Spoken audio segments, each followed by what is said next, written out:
Kak Tiara udah ada ya Kak Tiara ya? Nah, untuk hari ini, Assalamualaikum warahmatullahi. Waalaikumsalam. Waalaikumsalam warahmatullahi wabarakatuh. Alhamdulillah ini sudah memasuki pertemuan yang ketiga ya untuk kelas praktisi mengajar. Terima kasih Bu Lois dan sudah berkenan untuk memberikan wawasan dan praktik baik di sekolah terkait dengan perencanaan pendidikan dan juga adik-adik mahasiswa yang terima kasih yang sudah on time. Ini ada 40 Boys hari ini membawa rekan kerja kah? Iya Bu, Pak Asep Purwo Bu sudah hadir. Alhamdulillah. Oh, Pak Asep, Alhamdulillah. Terima kasih Pak Asep sudah bergabung. Insya Allah untuk hari ini moderatornya Zidan ya, Zidan ya. Ya Ibu, moderator untuk pertemuan kali ini saya Bu. Oke, baik. Awali dulu perkuliahan kita ini bersama-sama berdoa ya. Berdoa gitu.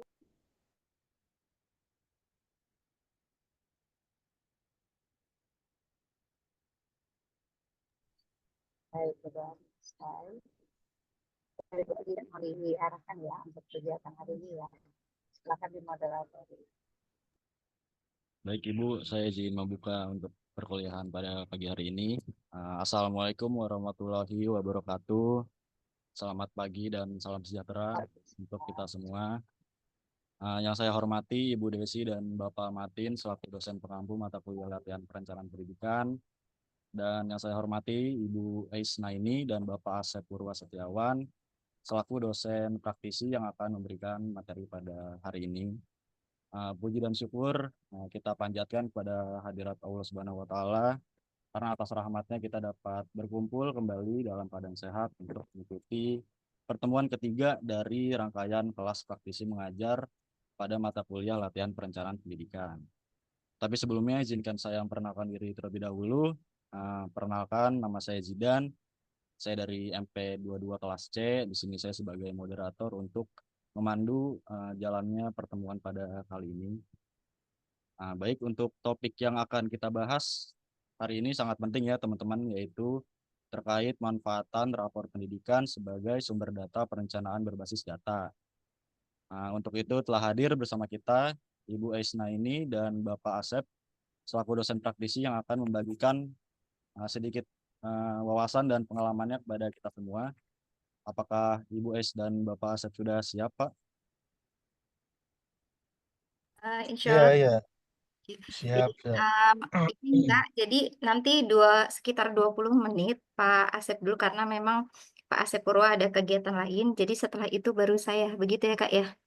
Oh iya, baik Bu. Karena kan pertemuan sebelumnya kan keinginan teman-teman ingin melihat Arkas. Nah, aksesnya itu ada di operator. Saya memperkenalkan Pak Asep Purwo ini adalah salah satu operator di Gugus, kemudian operator sekolah juga yang memang memiliki akses gitu ya.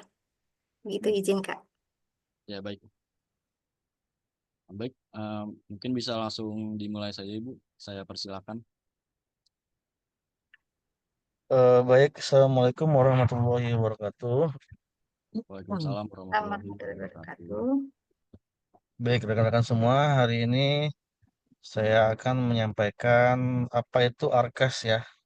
Artinya ARKAS itu seperti yang sudah kita ketahui bersama, ARKAS itu adalah suatu program pemerintah untuk pengelola keuangan di sekolah. Saya akan share screen ya, rekan-rekan semua. Mohon maaf ini foto saya nggak ada ya, gambar saya. Ada nggak? Belum Iya Pak, terlihat, belum terlihat wajahnya Pak. Ya Pak, belum muncul. turun ya Pak. Ya, Belum muncul Pak Asep. iya belum muncul Bu. Ini sepertinya kameranya sedang bermasalah. Bentar. Muncul ya sekarang? Share screen. Ya, siap sudah. Oke, Sudah Pak oke, Asep. sudah. Ya.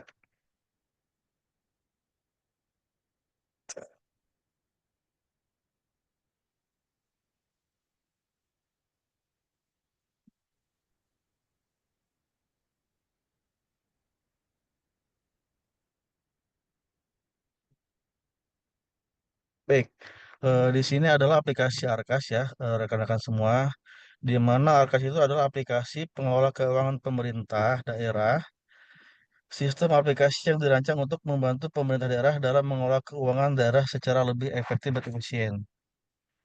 Arkas juga digunakan untuk mengelola berbagai aspek keuangan daerah seperti pengelolaan anggaran, pengelolaan kas, pengelolaan piutang, pengelolaan utang, dan pengelolaan laporan keuangan. Dengan menggunakan Arkas, pemerintah daerah dapat meningkatkan transparansi dan akuntabilitas pengelolaan keuangan daerah serta mengurangi risiko kesalahan dalam penyalahgunaan dana.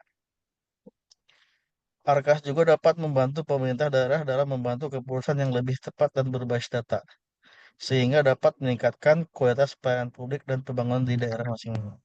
Arkas ini berlaku secara nasional seluruh Indonesia, khususnya terdapat di sekolah-sekolah ya, rekan-rekan semua, mulai dari yang SD, SMP, SMA, dan SMK. Baik, apa sih yang ada di Arkas ini? Kaitan Arkas dengan lewat pendidikan, di sini adalah ada pengelolaan anggaran. Ya, di sini ada penganggaran, ada menu penganggaran, kemudian penatausahaan, kemudian ya di sini ada penatausahaan. Nah, bagian-bagian penatausahaan yang ada di dalam Arkas ada BKU, Buku Kas Umum Daerah, ya. Kemudian ada BOSP daerah. Ini bagian menerima bantuan dari pemerintah. Kemudian ada bos kinerja, kemudian ada silpa keuangan, kemudian ada menu lainnya. Kemudian di sini ada arsip. Arsip. Jadi semua diarsipkan secara digital online. Dimulai dari 2023, 2024, 2025. Baik, sekarang kita masuk ke dalam penganggaran. Penganggaran ini dibagi menjadi 4 kategori, yaitu bos reguler, kemudian BOSP daerah, kemudian bos kinerja, kemudian silpa bos kinerja. Nah, yang sering dilakukan oleh sekolah, khususnya dalam mengelola Arkas, yaitu dalam pengelolaan BOSP reguler. Dalam pengelolaan BOSP reguler ini, terdapat dalam RKAS, Rencana Kerja Anggaran Sekolah. Nah, pengesahan ini dilakukan oleh Dinas Pendidikan. Apa langkah-langkah yang akan dikerjakan oleh pihak sekolah pada RKAS tersebut? Yakni kita buka dulu menu anggarannya. Nah, di sini ada anggaran sekolah, contoh punya sekolah yang berada di wilayah Kabupaten Bogor. Total penerimaannya yaitu 590.640.000. Nah, ini semua dianggarkan dalam jangka waktu 1 tahun, ya. Dari mulai Januari, Februari, Maret, April, Mei, Juni, Juli, Agustus, September, Oktober, November, Desember. Syaratnya, pada kegiatan Januari, pada kegiatan Januari, apakah kita akan menganggarkan yang bagian sekolah? Itu bisa mulai dari penggajian pegawai, honor petugas perpustakaan, tenaga administrasi, pelatihan pramuka, kemudian biaya pemakaian barang dan jasa, biaya ATK, kemudian biaya alat kebersihan, itu semua disusun dalam rencana anggaran kerja sekolah ini. Januari, Februari, Maret, April, Mei, Juni, Juli. Nah, sekarang kita review di bulan Januari ya, 2025 sebagai contoh. Di sini sudah dianggarkan belanja pegawai. Nah, ini belanja pegawai. Belanja pegawai termasuk dalam kategori honorarium atau honor tenaga guru atau pendidik sebagai tenaga guru. Kemudian ada juga pembelian bahan habis pakai pembelian beras habis pakai untuk mendukung pembelanjaan air sekolah termasuk ATK, printer, kabel, extension, dan sebagainya. Nah, kurang lebih seperti itu ya, rekan-rekan. Dalam rencana kegiatan anggaran sekolah itu, langkah-langkahnya selain yang disampaikan tadi, kita masuk ke dalam penatausahaan. Nah, penatausahaan ini adalah pelaporan hasil dari pengerjaan arka sekolah. Ini sudah selesai ya. Nah, ini sudah selesai. Rincian-rincian yang sudah dibayarkan oleh sekolah dilaporkan kembali dalam bentuk buku kas umum. Jadi sangat transparansi dan sangat ketat ya, Bapak Ibu semua. Nah, seperti ini. Arkas ini tidak terlepas dari pantauan Dinas Pendidikan, kemudian Kementerian Pendidikan dan Direktorat Jenderal Badan Pemeriksaan Keuangan Pusat maupun daerah.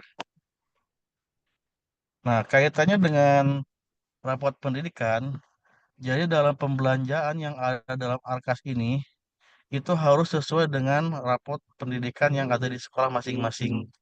Dalam arti ada rencana kerja tahunan, ada rencana kerja ke menengah, ada rencana kerja sekolah dalam menganggarkan anggaran yang ada di sekolah.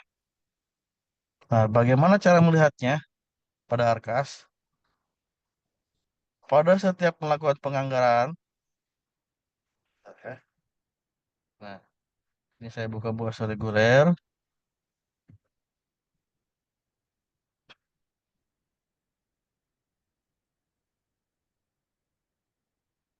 Saya klik cetak, ya.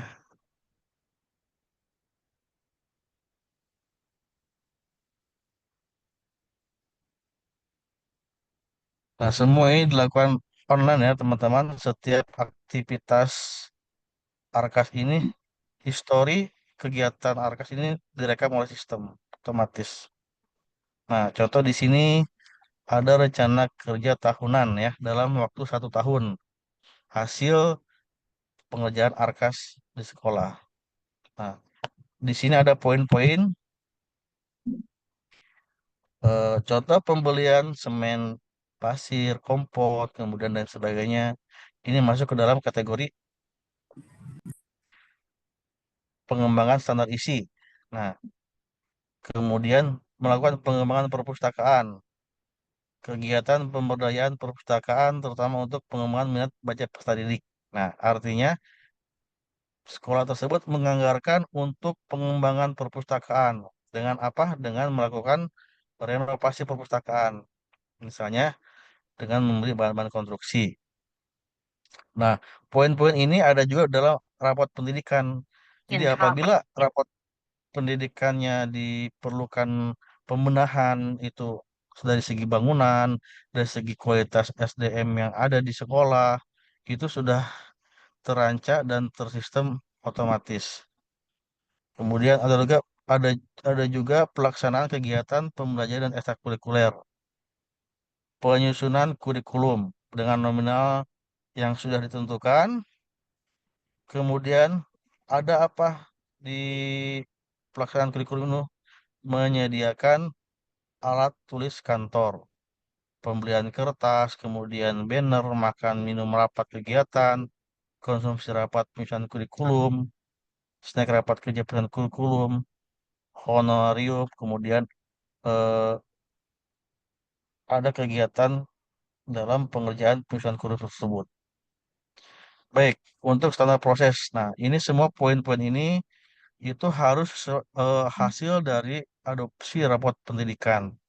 Jadi apa yang terjadi di rapot pendidikan sekolah masing-masing itu akan masuk ke AKAS secara otomatis. Nah, ya dalam 1 tahun kita sudah bisa mengetahui anggaran apa saja yang tersedia dan dibuatkan. Untuk harga juga itu sudah berdasarkan standar nasional Indonesia, jadi tidak dapat digugat lagi. Baik, pembelian buku juga ada di sini sebagai pendamping guru, kemudian belanja modal ilmu bahasa. Baik. Nah, ketercapaian Arkas ini akan tercapai apabila, bentar, ya. Nah,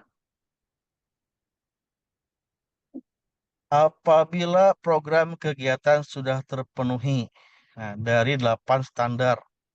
Nah, apa 8 standar itu yang sesuai dengan rapot pendidikan? Yaitu pengembangan standar isi sudah sesuai, ya. Nah, sudah mencakup. Kemudian pengembangan standar proses, kemudian pengembangan pendidik dan tenaga pendidikan, pengembangan sarana dan prasarana sekolah, pengembangan standar pengelolaan, pengembangan standar pembiayaan, pengembangan dan implementasi sistem penilaian. Nah, artinya rapot pendidikan itu memetakan apa sih kebutuhan sekolah itu. Nah, setelah dipetakan dalam kebutuhan sekolah, baru dituangkan ke dalam realisasi anggaran sekolah. Anggaran sekolah ini sudah otomatis dengan rapot pendidikan. Jadi apabila ada salah satu yang tidak diisi dalam poin-poin tersebut, maka lapornya tidak akan bisa berjalan dengan baik. Artinya akan melakukan pemeriksaan oleh pihak-pihak yang berwenang. Nah, ya. Jadi ada 8 standar dalam kegiatan. Nah, salah satu kunci dalam Arkas ini, keberhasilan Arkas ini yaitu, nah, di sini kita akan melihat grafik, ya, grafik anggaran. Nah, di sini ada proporsi belanja honor dari total pagu. Di sini ada belanja honor sudah terpenuhi, kemudian belanja lainnya. Nah, kemudian abu-abu ini belum dianggarkan. Jadi ketat ya, rekan-rekan semua. Nah, yang utama proporsi antar jenis belanja dari total pagu. Nah, ini adalah hasil isian, hasil isian Arkas sekolah yang keterkaitan dengan rapot pendidikan. Di sini harus sesuai proporsi. Sudah ada porsi yang disiapkan oleh sistem ini. Berapa honor yang dikeluarkan, kemudian barang yang harus dibelanjakan, kemudian jasa yang dikerjakan, pemeliharaan, kemudian perjalanan dinas, ada juga belanja modal, kemudian modal aset tetap dan lainnya, kemudian belum dianggarkan, ada persentasenya. Nah, ini semua harus terpenuhi seperti ini. Nah, apabila itu tidak terpenuhi, maka arkar tersebut akan mengunci otomatis dan ada pemeriksaan dari Dinas Pendidikan Kabupaten Kota. Ya, mungkin cukup ya, Bu Ais. Iya, sip. Halo. Terima kasih Pak, Ya, Pak Asep, bisa ditutup share screen-nya. Mungkin Oke. ada tanggapan dari ada teman-teman ya. kesulitan jawab? Ya boleh. Takutnya nanti dari teman-teman dari penjelasan Pak Asep ada yang mau ditanyakan, silakan.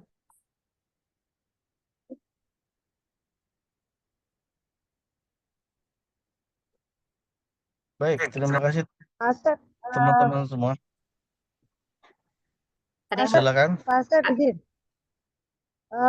Memang mata kuliah kita kan perencanaan pendidikan, tapi sangat berhubungan dengan pembiayaan ya Pak ya, karena nanti muara dari yang sudah diberikan itu kan dalam bentuk rencana-rencana program ya kan Pak Asep ya, Betul. yang Iya, itu Bu. butuh biaya, begitu ya Pak Asep ya. Betul. Kemarin kami sudah dijelaskan terkait dengan dari rapor itu, lalu data-datanya itu dijadikan dasar untuk membuat rencana kerja, ya kan? Nah, dari rencana kerja itu kan Betul. ada yang didanai dan ada yang tidak didanai, Pak Asep. Itu memasukkan ke Arkas yang poin-poin eh, program yang didanai itu yang mana ya maksudnya gitu dalam memasukkan rencana kerja ke dalam anggaran gitu ya. Apakah itu udah otomatis muncul, lalu sekolah tinggal menyusun anggarannya atau diinput manual dan itu periodenya per berapa? Misalkan katanya udah ditutup gitu kan. Nah itu Iya, dibukanya itu bulan-bulan apa saja sih Pak Asep? Terima kasih. baik Ibu Desi. Untuk kegiatan Arkas ini, memang pembiayaan itu untuk memenuhi 8 standar pembiayaan. Semua sudah otomatis ada di Arkas, jadi sekolah tidak perlu menyebut manual. Jadi sistemnya dia choice, memilih dan memilah. Yang terpenting itu sudah memenuhi 8 standar proses. Nah, untuk pengajaran Arkas ini memang betul dikerjakan pada awal tahun anggaran selama 1 tahun anggaran. Nah, apabila ada penguncian data, itu memang dilakukan, akan tetapi itu juga akan dibuka kembali per 3 bulan, atau bisa melakukan pergeseran. Pergeseran itu bisa dalam triwulan pertama. Seperti itu, Bu Desi. Berarti bulannya kalau anggaran tahun anggaran itu di Januari ya Pak Asep ya. Ya, dianggarkan jadi sekolah membuat dalam 1 tahun, Bu. Ya, Januari sampai Desember dalam 1 tahun. Nah, setelah itu baru direalisasikan belanja per 3 bulan. Jadi kan bos cairnya 3 bulan, Bu, 3 bulan sekali. Nah, jadi apabila ada pergeseran bisa dilakukan pengajuan pembukaan akun oleh Dinas Pendidikan. Artinya pergeseran begini, eh, misalkan ada yang pegawainya berubah, kemudian ada belanja yang kurang, kurang lebih seperti itu, Bu. Oke, ya berarti menunggu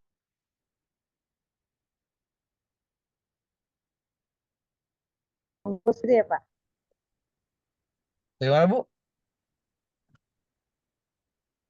Berarti per 3 bulan itu Maret, itu apa ya dibuka dibuka untuk revisi itu Juni Iya, gitu ya. ya Januari, Februari, Maret. Nah, Hmm. Maret kan sekolah setelah realisasi, setelah uang cair, kemudian dibelanjakan, dia langsung laporan 3 bulan tersebut. Nah, masa jeda pelaporan itu Bu, digunakan untuk perbaikan, perbaikan ke depan, bukan ke belakang.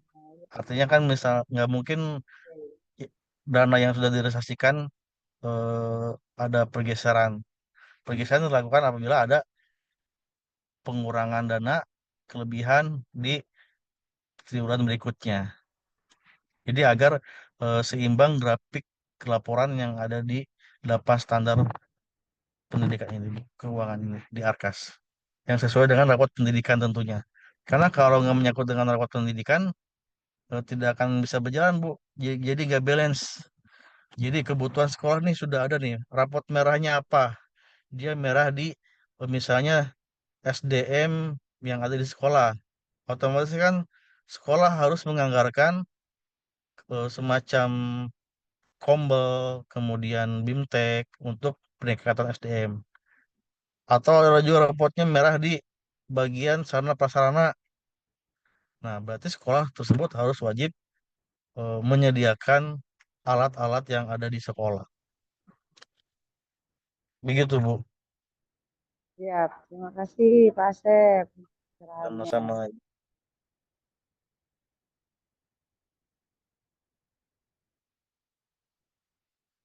Baik, balik lagi dari rekan-rekan mahasiswa. Ada yang mau ditanyakan? Baik untuk teman-teman kalau ada Ya, yang mau teman-teman, ditanyakan silakan. bisa raise hand ya. Izin bertanya Pak Asep. Ya. Ya, tadi kan udah dijelasin ya Pak mengenai persentase dari proporsi antar jenis belanja dan pagu yang ada grafiknya itu. Ya, itu kan ada Betul. besaran masing-masingnya ya Pak, berapa persennya. Nah, kalau misalnya untuk persentase dari proporsi antar jenis belanja dan pagu itu emang udah ditentuin dari arkasnya atau gimana Pak? Ya, itu sudah ditentukan dari arkasnya, ya. Jadi kalau tidak sesuai dengan pagu yang ada, itu nggak akan seimbang. Namanya kita berbicara laporan keuangan kan harus nol ya. Kalau ada kurang 1 rupiah pun ataupun lebih, itu itu akan menjadi apa? Hal yang namanya signifikan lah, seperti itu. Begitu. Dengan siapa tadi saya bicara? Nabila ya? Ya, Pak. Baik. Oke, baik, Pak. Lalu tadi, Pak, untuk pembagian BOS itu, tadi ada yang reguler, ada daerah, sama ada afirmasi atau kinerja ya, Pak. Nah, kalau Ya. untuk, em, setahu saya kan kalau untuk kinerja atau afirmasi itu kan untuk sekolah-sekolah yang penggerak atau sekolah yang berprestasi dan berkinerja baik ya, Pak. Nah, kalau misalnya dari untuk daerah itu apakah untuk yang 3T atau bagaimana, Pak? Baik. Nah, untuk 4 kategori pendanaan BOS itu ada 4 jenis, yaitu pertama reguler, kemudian daerah, kinerja, dan tiga ya, mohon maaf, ini silakan kalau ada kekurangan. Naik. Untuk BOS reguler itu diperuntukkan untuk seluruh jenis sekolah. Artinya kan sekolah itu ada yang sekolah negeri, ada juga sekolah swasta. Dimengerti ya? Nah, jadi sekolah negeri, sekolah swasta itu juga menerima BOS reguler. Nah, ada BOSP daerah. BOSP daerah ini itu jenjang Dikmen. Ya, Dikmen itu sekolah jenjang SMA ya, SMA.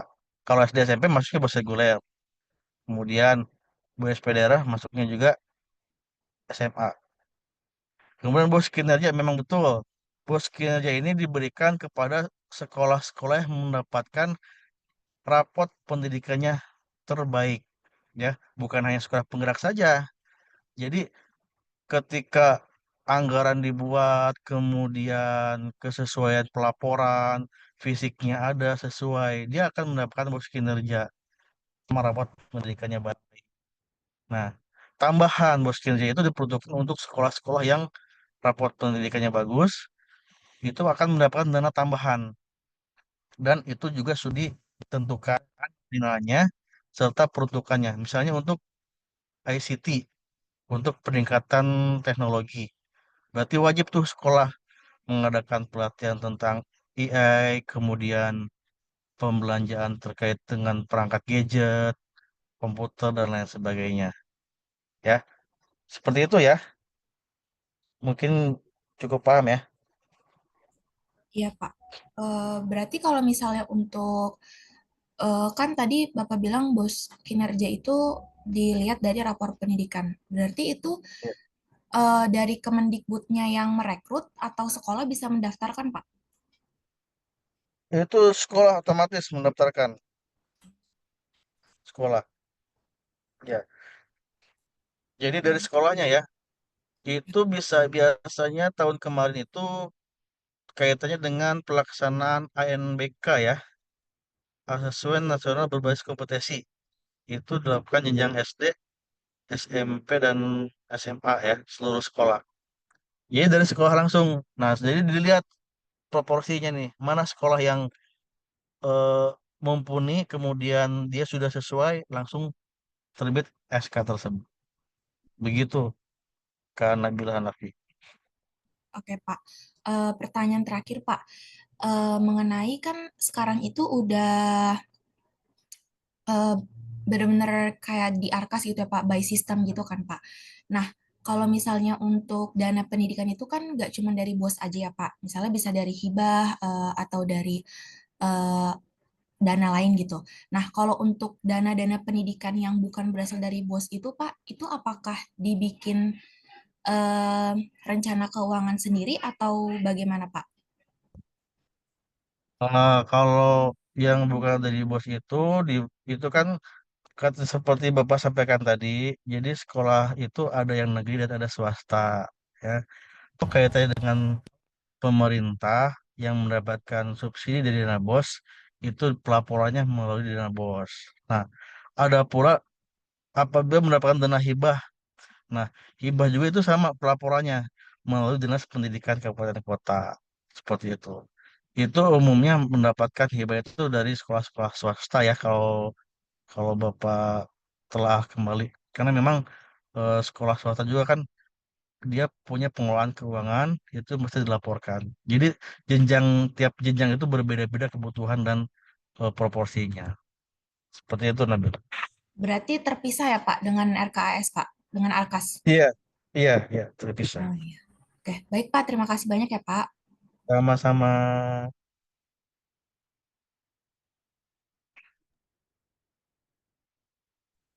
Baik Pak, ini ada Baik, satu lagi nih Pak, di kolom chat ada yang bertanya Pak.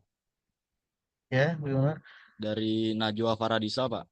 Dia nanya, bagaimana indikator keberhasilan RKAS BSOP reguler dan siapa saja yang terlibat dalam proses penyusunan dan evaluasi RKAS BSOP reguler. Terima kasih Pak. Baik. eh Terkait RKS BOSP reguler ya, yang terlibat di sini dalam penyusunan anggaran itu seluruh pihak sekolah, mulai dari kepala sekolah, kemudian guru. Selain itu juga perwakilan dari komite sekolah ya. Komite sekolah itu perwakilan dari orang tua murid. Jadi itu ikut serta dalam penganggaran yang ada di sekolah. Jadi kan di sekolah-sekolah tuh suka terpampang ya, dana sekian. Nah, komite sekolah, kemudian menyetujui kepala sekolah, bendahara sekolah. Nah, itu keterkaitannya ya, yang terlibat ya. Kemudian indikator keberhasilan. Indikator keterberhasilan itu ya masyarakat bisa menilai ya dengan adanya komite sekolah, eh, progresnya bagaimana sekolah nih. Fisiknya terutama ya, fisik dulu nih. Fisik, apakah pengecatannya ada, kemudian setelah fisik sekolah ditentukan, kemudian sarana prasarana ya, fisik luar ataupun dalam, entah dari pengecatan, entah dari kursi meja, kemudian dari segi buku perpustakaan tersedia atau tidak. Nah, itu semua bisa dilihat dari ketercapaian keberhasilan indikator BOSP itu. Akan tetapi, memang untuk sekolah negeri ya, penganggaran itu kan dilakukan per 3 bulan, per 3 bulan. Jadi kebutuhan itu sesuai rapor pendidikan. Jadi tidak sekaligus, ah bos cair nih, langsung A B C D. Nah tidak ya teman-teman semua. Jadi bertahap. Jadi dalam 1 tahun apa dulu nih yang ditingkatkan, yang diberhasilkan. Misalnya fisik sekolah. Nah, per 3 bulan udah selesai tuntas. Kemudian dari eh, 3 bulan berikutnya ada lagi peningkatan dari segi apa perpustakaannya dan lain sebagainya. Ya, mungkin kurang lebih seperti itu ya, Kak Najwa Faradisa. Baik, terima kasih Pak atas jawabannya. Nah, untuk Najwa, Sama- apakah sudah terjawab atau ada pertanyaan tambahan mungkin? Semangat semangat ini ya, mahasiswa UI aja ini ya. Sudah terjawab Pak, terima kasih. Iya, ini masih se-UNJ Pak Asep. Iya Pak. Mantap. Saya Sesama juga lulusan mahasiswa. UNJ ini, Bu Ais. Oh iya, Iya, Prodi tahun apa? waktu masih gedungnya di Setiabudi itu. Ya, oh ya, Bapak jurusan ini PGSD Pak. iya PGSD dulu saya. Oh iya, PGSD. nah, Alhamdulillah kita sesama UNJ. Iya, iya, iya. Betul. Saya malah baru tahu. D3 kan. Dulu masih ada 3 ya, guys. Iya, iya. Nah, D3 saya lanjut, saya masuk UPI. Nah, Hah? S1-nya Hmm, UPI di UPI Bandung. Ya, intinya memang kalau masuk universitas negeri ya, memang terasa ya, guys ya. iya Artinya betul. manfaatnya luar biasa. Nggak nggak akan sekarang terasanya kalau bagi teman-teman. Tapi nanti Nanti ya Pak. setelahnya. setelahnya. Kiner- Iya, kinerjanya juga betul. lihat ya Pak. Iya, apalagi sekarang kan ada istilah generasi boomer, kemudian Gen X, Gen Z ya. Ya Kita betul. masuknya generasi apa ini, boys? Bisa dikategorikan lah. Jadi teman-teman Iya, mahasiswa ini, Pak Asep ini juga salah satu guru penggerak ya Pak ya? iya betul. Angkatan berapa Benar. Pak? Angkatan terakhir, boys, kemarin saya Oh, 11 ya. terakhir. Iya, kan sekarang sudah dihapus per Iya, Maret kemarin ya. Kemudian teman-teman kita doakan sama-sama betul. ini. Pak Asep kemarin sudah ASN juga 3B golongannya. Mudah-mudahan Iya, bisa nanti ke depannya mendaftar kepala sekolah ya Pak ya. iya, Nah, amin, amin. peraturannya sudah berbeda sekarang, jadi teman-teman juga coba dilihat lagi peraturan yang sekarang itu eh, untuk calon pemimpin itu peraturannya beda lagi, gitu seperti yang kemarin saya singgung.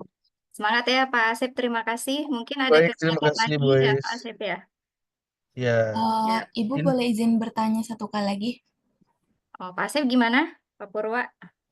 boleh, silakan, silakan. Ya. Satu aja ya, soalnya ini saya mau ke inspektorat. Oh iya Pak, Ya, izin bertanya sih Pak terakhir mengenai kalau menurut Bapak sendiri, apakah adanya Arkas ini efektif Pak untuk mencegah terjadinya penyimpangan-penyimpangan yang ada Pak?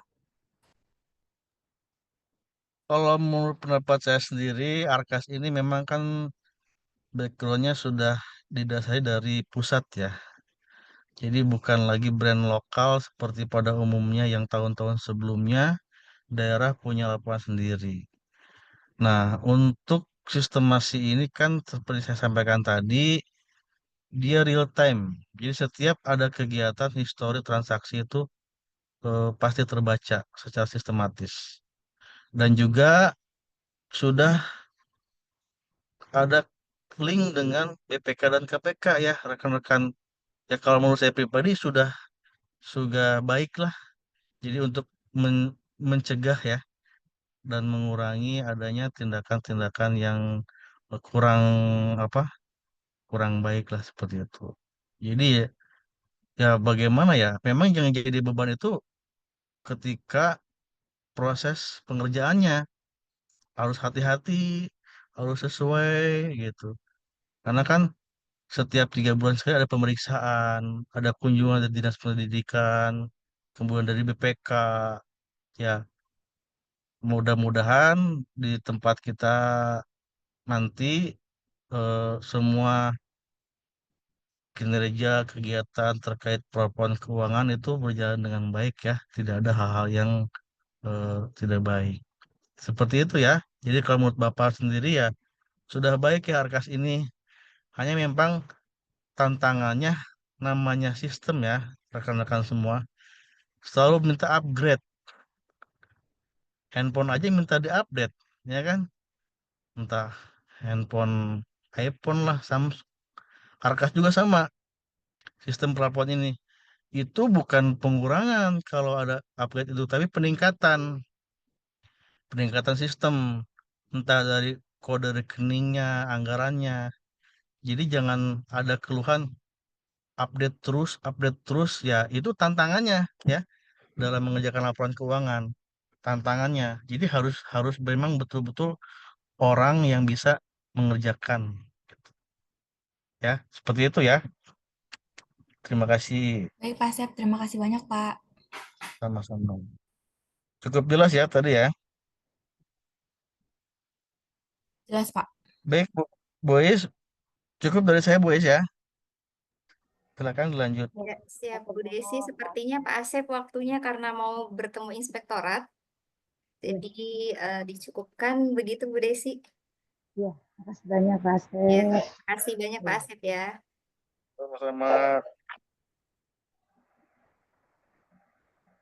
Baik, Ya, saya izin undur diri ya, rekan-rekan semua. Bu Desi, terima kasih banyak atas undangannya. Bu Boys juga sehat-sehat Ya, semua. terima Assalamualaikum warahmatullahi wabarakatuh. kasih. Waalaikumsalam. Waalaikumsalam warahmatullahi wabarakatuh.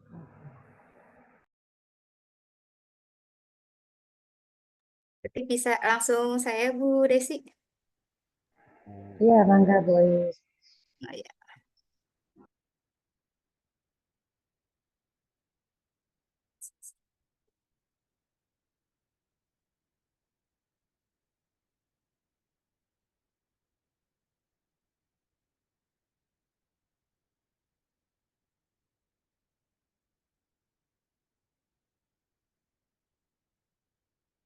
Sudah terlihat teman-teman ya? Sudah ya. Sudah. Bismillahirrahmanirrahim. Assalamualaikum warahmatullahi wabarakatuh. Selamat pagi teman-teman semua, Bu Desi dan yang lainnya. Izinkan saya ini membuat PPT-nya hanya sedikit ya lembarannya, karena nanti saya langsung ke Excel rapor pendidikan, kemudian bagaimana menurunkannya menjadi memindahkannya menjadi RKT dan RKS. Kalau tadi kan sudah di Arkas yang memang katanya otomatis ya, otomatis dan tidak manual. Nah, tapi di situ di lembar RKT itu nanti akan ada pilihan apakah memerlukan biaya atau tidak. Nah, di sini kalau kita melihat rapor pendidikan, sekarang ini kan sudah ada terbit rapor pendidikan tahun 2025 yang terbit Maret kemarin. Jadi beberapa sekolah sudah mengumpulkan ke saya untuk dianalisis dan dianalisis bersama oleh satuan pendidikan. Nah, perbedaannya apa kalau rapor pendidikan itu kan indikator terpilih dari profil pendidikan ya. Nah, jadi nanti ada indikator-indikator yang nanti akan langsung saya perlihatkan di Excel-nya yang memang teman-teman kan sudah pernah melihat rapor pendidikan waktu katanya di Pulau Gadung ya. Kemudian profil pendidikan itu bagaimana layanan pendidikannya mengenai hasil dari evaluasi sistem pendidikan yang digunakan sebagai landasan untuk peningkatan mutu layanan pendidikan dan penetapan rapor pendidikan. Kemudian platform rapor pendidikan yaitu aplikasinya yang berbasis web itu sendiri. Nah, ini sebenarnya rapor pendidikan itu ada nanti tab-tabnya, ada panduan, gitu, ada sheet-sheetnya, ada laporan rapor, rekomendasi keseluruhan. Yang ini memang harus dibaca semua oleh satuan pendidikan, kemudian rekomendasi prioritas. Nah, nanti yang akan kita untuk dijadikan RKT dan Arkas ini adalah dilihat dari rekomendasi prioritas. Itu sudah otomatis ya. Nah, nanti akses lamannya di sini bisa di rapor pendidikan. Nah, ini teman-teman bisa lihat. Jadi kalau yang memang nanti untuk mencari tahu lebih informasi, bisa di rapor pendidikan.dikdasmen ya .go.id. Nah, di sini nanti kalau yang kepala sekolah masuk sebagai satuan pendidikan ya atau Pemda. Nah, di sini teman-teman kalau mau lihat misalnya rapor pendidikan Indonesia itu bisa klik di sini. Kalau ini memakai akun Belajar ID. Maka dari itu dua pertemuan kemarin saya memperkenalkan minggu lalu yang pertama yaitu tata kelolanya seperti apa ya, manajemennya, kemudian sebenarnya transformasi seperti apa, karena memang nanti kaitannya adalah semuanya berkaitan dengan akun Belajar ID. Ini memakai akun Belajar ID kepala sekolah. Nah, di sini bisa teman-teman lihat, saya simulasikan langsung ya. Nanti ini bisa dipilih gitu analisisnya, periodenya, misalnya kita ketik Kabupaten Bogor ya.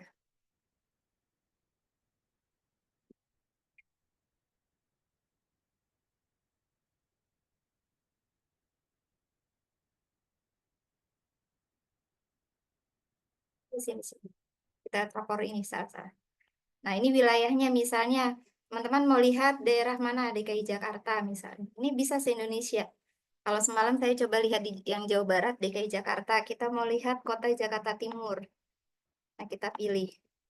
Gitu ya. Tahun berapa? 2024.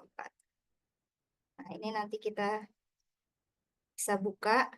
Nah, di sini akan ada pertanyaan. Jadi sebelum membaca data, teman-teman bisa mengisi, kemudian alamat, nanti kita ada pilihan sebagai apa? Ke media, dan jadi ini boleh untuk masyarakat umum, berbeda seperti yang tab yang tadi untuk kepala satuan pendidikan. Nah, ini nanti bisa bagikan, bisa unduh ya di sini. Jadi nanti di sini teman-teman bisa lihat detail hasil per indikatornya misalnya. Nah, ini kategorinya. Jadi di tahun 2002 ini capaian rapor 2024 ya, naik dari tahun 2023 ini untuk SD. Jadi hanya umum. Gitu. Nah, ini yang merah di SDLB gitu ya. Kemudian ini dasar hukumnya, yaitu PP nomor 57 tahun 2021 dan Permendikbudristek nomor 09 tahun 2022. Nah, sebenarnya PBD itu apa? Jadi kalau saya masukkan buku saku di sini nanti teman-teman saya bisa lihat sebenarnya buku saku itu di lamannya Kemdikbud ya. Nah, jadi di PPT ini saya langsung ringkas saja PBD ya, langsung dikaitkan dengan PBD.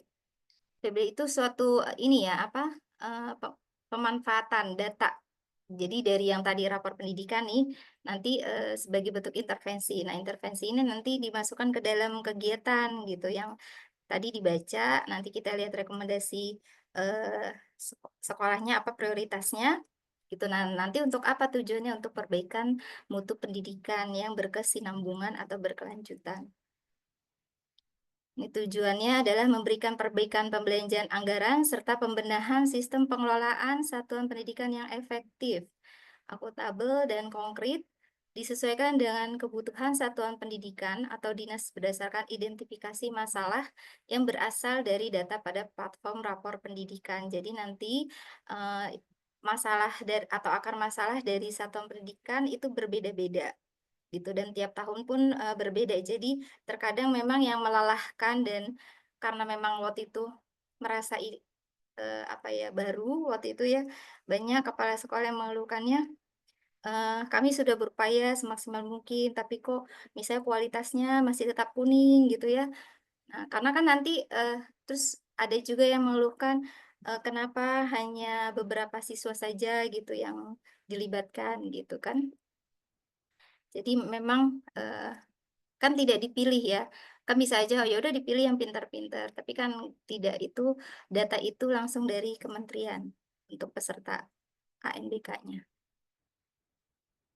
Nah, ini perencanaan berbasis data yang kita kenal dengan IRBB atau IRB saja ya, cuma dilengkapi sekarang ini ada benahi perencanaan dan benahi implementasi gitu.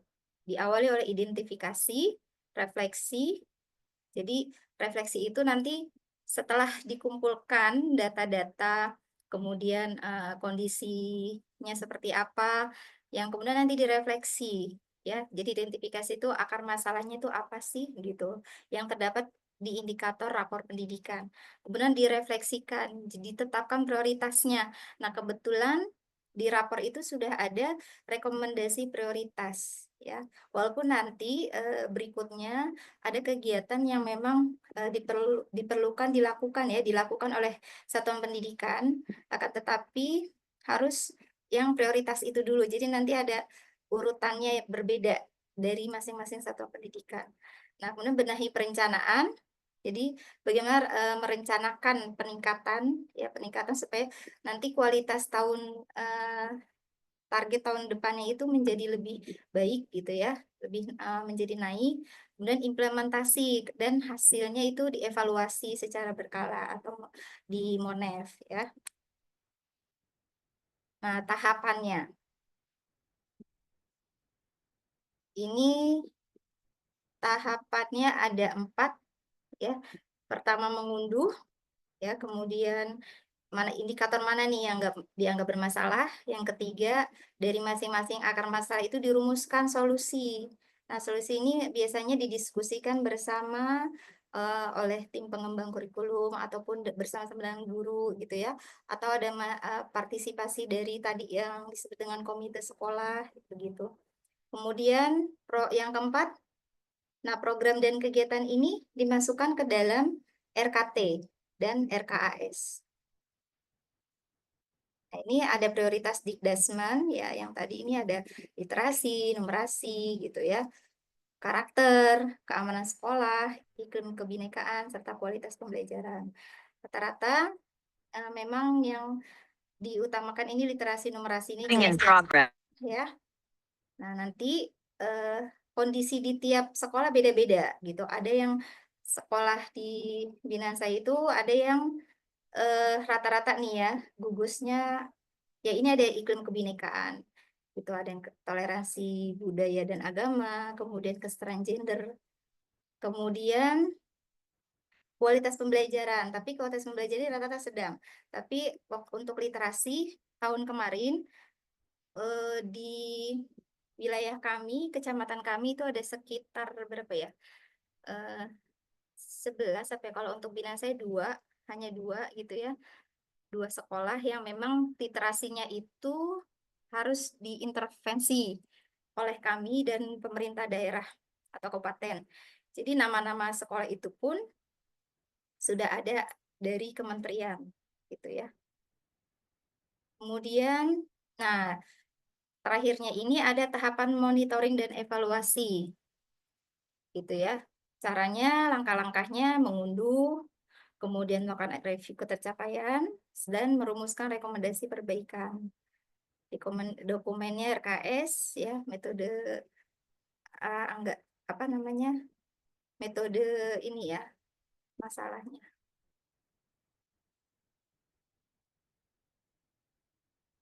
Kemudian pencatatan dan dokumentasi. Nah, ini untuk mengetahui bukti-bukti perubahan. Jadi membuat perbandingan, jadi diperkirakan mana hasil dari kegiatan yang sudah dilaksanakan. Nah, ini harus ada bukti-bukti dokumentasi, foto atau video. Jadi hasil observasi, pengamatan, foto, video, dan catatan perubahan. Nah, kemudian evaluasi capaian mutunya. Nah, ini langkah-langkahnya. Membuat perbandingan capaian profil pendidikan dari tahun ke tahun. Ya, misalnya dari 2023, 24, 25. Memberikan catatan terkait perbandingan data. Mana yang meningkat, mana yang menurun gitu ya, atau tetap. Kemudian merumuskan rekomendasi atas temuan evaluasi. Nah, dokumen ini platform rapor pendidikan dan analisis data. Nah, jadi perencanaan tanpa data ibarat berlayar tanpa kompas, begitu ya, teman-teman.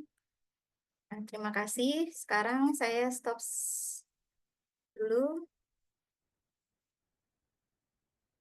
Saya coba lihat analisis rapor ya. Nah, sekarang rapor dulu ya. Sudah terlihat ya rapornya. Nah, teman-teman sudah pernah lihat Excel rapor pendidikan kan ya? Sudah, Bu. Sudah, Sudah Ibu. ya. Nah, tadi yang saya bilang ya di PPT yang tadi saya jelaskan, ini ada panduan PBD-nya, ada laporan nih sheet-sheetnya ya, tab-tabnya, rekom keseluruhan, rekom prioritas, dan lembar kerja RKT. Nah, di sini ini panduannya bisa dibaca, ini bisa diklik ya. Kemudian di sini juga ada panduannya untuk kemudian ada kumpulan panduan, di sini bisa diklik juga yang berwarna. Nah, kita lihat. Saya pilih ini karena memang sudah saya analisis berdasarkan karena literasinya ini perlu intervensi atau merah. Nah, kemudian kita lihat kalau di sini masih indikatornya capaiannya urutan ya. Pertama literasi, itu kemudian untuk selanjutnya. Nah, di sini beda-beda literasi, L1, L2, L3, dan sebagainya. Kemudian ada numerasinya, nanti komponennya juga beda, ada bilangan, aljabar, geometri, dan seterusnya ya. Gotong royong, kreativitas. Nah, di sini ada yang C, yang di atas itu karakter ya. Yang C ini pengalaman pelatihan PTK. Nah, di sini teman-teman kalau lihat di sebelah kanan, nah ketika saya menjelaskan ke sekolah-sekolah melakukan pendampingan, waktu itu belum ini ya, rata-rata belum mengerti cara membaca dan sebenarnya ini sumber dari mana. Padahal kalau di rapor itu akan terlihat sumbernya dari mana. Seperti tadi nilai, nah ini kan contoh kemandirian itu kan karakter. Nanti ada pertanyaan-pertanyaan mengenai kemandirian dari yang di assessment card. Nah ini dari assessment nasional AN 2023. Jadi kalau rapor 2024 hasil AN 2023. Yang sekarang keluar 2025 itu hasil AN yang 2024 dan seterusnya. Nah, kalau tentang pengalaman pelatihan PTK ini dari PMM yang sebelumnya. Kalau nanti kan di ruang GTK ya.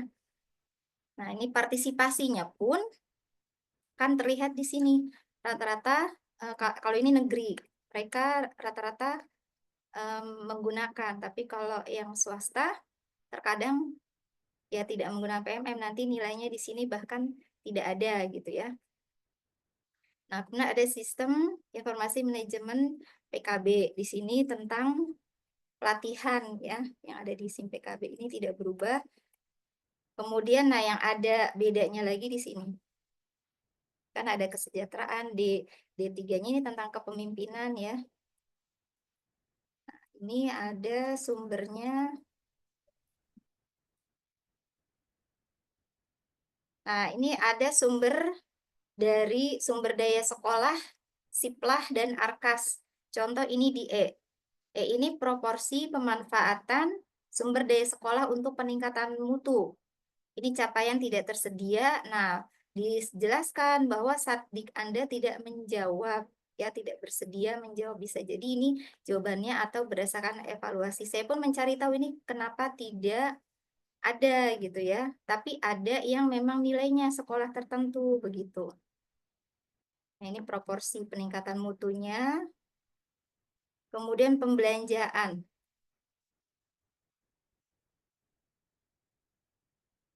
Jadi sumber-sumber OT itu ada yang nilainya, tapi nilainya itu ini apa? Nilainya itu apa ya? Bukan kecil, ya kurang lah ya.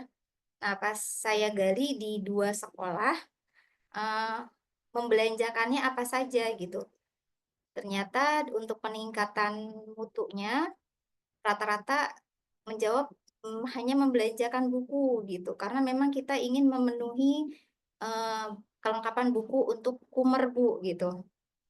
Nah, kemudian di satu sekolah yang memang coba lihat rapornya yang bukan Bina Sewot itu. Nah, kemudian saya bandingkan karena ini memang kita masih menganalisa ya. Nah, ternyata apa saja yang dibelanjakan itu proporsinya itu tidak hanya buku. Bisa yang lain-lain seperti tadi yang dijelaskan oleh Pak Asep ya. Boleh sarpras yang lainnya. Jadi karena nanti ini datanya akan dilihat dari Sipla dan Arkas. Kalau Sipla ini kan pengadaan barang gitu. Jadi jangan hanya pembelian buku gitu. Nah, jadi pas saya coba di tahun depannya jangan terlalu banyak buku gitu, perbandingannya harus dengan yang lainnya begitu. Kemudian kita coba lihat di rekom keseluruhan. Nah, ini kan beda lagi kan? Di sini ada identifikasinya, ya, kemudian ini capaiannya, skor, akar massa level 1, level 2. Level 2 ini yang memang betul-betul subindikator yang ingin dibenahi. Nah, ini kegiatan benahinya, tapi bukan berarti nanti kalimatnya ini. Nah, ini inspirasi. Nah, nanti bentuknya apa? Ya, bentuknya dalam program di sekolah masing-masing, satuan pendidikan masing-masing. Tapi ini bisa nanti dicopas sebagai inspirasi gitu. Nah, ini tautan referensi, ini kegiatan arkasnya gitu. Yang nanti apakah kegiatan itu membutuhkan dana atau tidak gitu. Kalau membutuhkan dana berarti masuk ke dalam anggaran RKAS atau masuk ke Arkas. Nah, ini masih keseluruhan ya. Kemudian rekomendasi prioritas ini sudah otomatis akan muncul. Dan setiap satuan pendidikan itu beda-beda. Bisa yang pertama iklim kebinekaan, maka akan masalahnya adalah iklim kebinekaan. Gitu. Kalau dilihat dari otomatisasi ini memang seperti menggunakan AI ya, tapi tidak ada literatur bahwa rapor pendidikan menggunakan AI karena memang saya pun mencari apakah ini masuk ke dalam AI gitu ya, karena memang ini otomatis gitu. Seperti ciri dari AI. Nah, di sini bisa dilihat kemampuan literasinya, yang kemudian kepemimpinan instruksionalnya. Nah, ini yang merah hanya literasi. Yang terakhir iklim kebinekaan. Nanti ini urutannya, gitu ya. Ada karakter, gitu. Ada kualitas pembelajaran, dan keamanan, Nah, keamanan nanti kan akan masalahnya beda-beda. Di level 2 ini kebetulan kesejahteraan psikologis gitu ya. Ada yang inklusivitas dan sebagainya. Nah, ini ada yang disabilitas gitu ya, sikap terhadap disabilitas. Memang sekolah ini waktu itu aja ada ingin pendaftaran untuk yang disabilitas, tapi memang karena SDM-nya tidak ada yang bisa mengajar, ya bukannya waktu itu menolak. Padahal kalau secara peraturan sekolah itu tidak boleh menolak, apalagi negeri gitu dan sebagainya. Kita lihat, ini kan prioritas ya. Sekarang kita di lembar RKT. Di sini ada identifikasi akar masalah, kegiatan benahi. Nah, ini penjelasannya. Kemudian di sini ada checklistan apakah membutuhkan biaya atau tidak yang tadi dipertanyakan oleh Bu Desi ya. Kemudian tadi ternyata tidak manual. Nah, di sini juga diklik nanti ini dipindahkan, dipilah-pilah untuk dimasukkan ke Arkas. Yang sebelahnya ini ke Arkas gitu ya. Kita coba misalnya langsung saya praktekkan ya. Kita lihat yang pertama identifikasi contoh kemampuan literasi. Nah, yang pertama berarti ini kita copas masuk ke sini ya. Gitu. Nanti nah akar masalahnya kompetensi membaca teks sastra. Nah, di sini kebetulan memang juga sama baca teks sastra.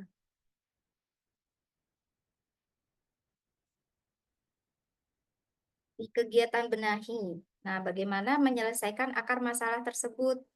Tuh ya. Nah, nanti bisa melalui PMM. Ini masih yang tahun kemarin ya, masih ada PMM. Karena di situ kan ada berbagai macam pelatihan. Jadi bisa melalui pelatihan, bisa melalui tadi yang disebut oleh Pak Asep itu, melalui BIMTEK, IHT, dan sebagainya. Jadi kegiatan benahi, peningkatan kompetensi guru. Nah, ini kita copas dulu. Misalnya ya. Kita ganti teks sastranya tadi melalui apa? Kegiatan. Ini peningkatan kompetensi guru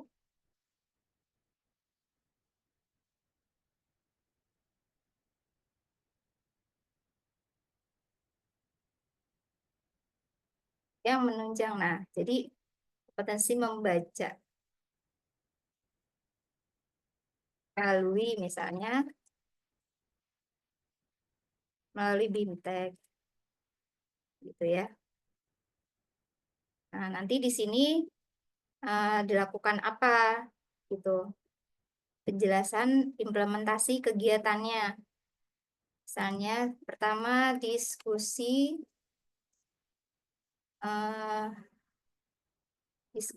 di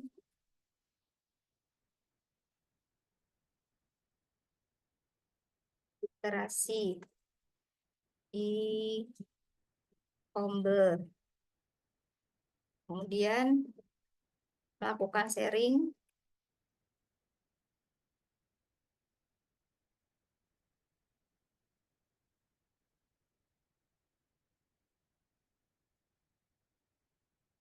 tiap sekolah itu kan memiliki Kombel. Jadi komunitas belajar ini ada SK-nya gitu ya. Kemudian ada panitianya dan narasumbernya itu berganti-gantian. Nah, di sini diisi apakah kita membutuhkan dana, misalkan iya. Berarti kita klik iya. Nah, misalkan yang kedua ini tidak. Nah, yang tidak ini anggaran kegiatannya itu berarti tidak membutuhkan biaya, gitu ya. Sampai sini paham teman-teman? Contoh karena nanti saya mau memperlihatkan contoh RKT. Silakan berikan ini tanggapan. Sampai RKT dulu nih, nanti saya masuk ke masukan ke Arkas. Nah, Sampai jadi sini. nanti kalau masukan ke Arkas, nah ini dicopas lagi nih kegiatan benahi tadi apa peningkatan. Peningkatan ya, misalnya dicopas di sini. Di penjelasannya juga.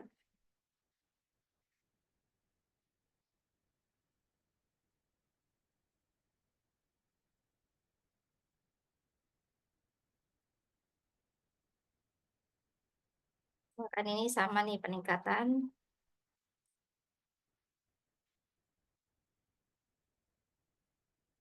Tuh ya. Nah, ini BIMTEK misalnya jasa yang dibelanjakan. Kita memakai honorarium narasumber misalnya.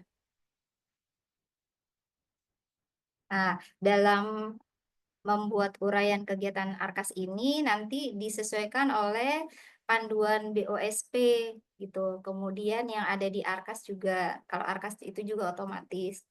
Nah, kemudian misalnya apakah honorarium boleh, apakah makan dan minum itu boleh gitu. Kalau untuk BIMTEK dan di Kombel itu untuk snack dan makan minum masih diperbolehkan. Tapi kalau yang lain misalkan makannya guru, harian guru itu kan sudah apa itu tidak diperbolehkan gitu. Nah, bulan dianggarkan.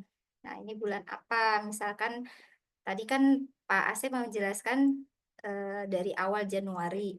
Nah, misalnya untuk peningkatan literasi ini, contoh tadi ini sama, misalkan Juni. Nanti di bulan Juni ini berarti akan diadakan BIMTEK seperti itu. Nah, ini jumlah yang dibelanjakan dalam 1 tahun. Nah, ini di jumlah apa saja yang dibutuhkan. Nah, ini satuan jumlahnya, ya misalnya tadi BIMTEK itu membutuhkan kertas. Nah, ini misalnya 1 rim dan sebagainya, ya ini urutannya ke bawah. Nah, harganya berapa? Misalnya 1 rim 100.000. Ini ditotalkan dikali, berarti kan 100.000 kan. Kalau emang 2 rim berarti 200.000. Misalkan contohnya 2 rim. Boys, Ya, itu kan sebelah kirinya honorarium ya boys. mm-mm. Nah, berarti di sebelah kirinya yang kertas itu harusnya ada di bawahnya honorarium gitu ya. Iya, boleh. Iya, Bu. Ya, ini misalnya di sini ini ya apa alat ya, Bu, sarana prasarana lah. Hmm. Siap. Oh, Terima kasih, Bu. Jadi misal honorarium. Ini kita sini.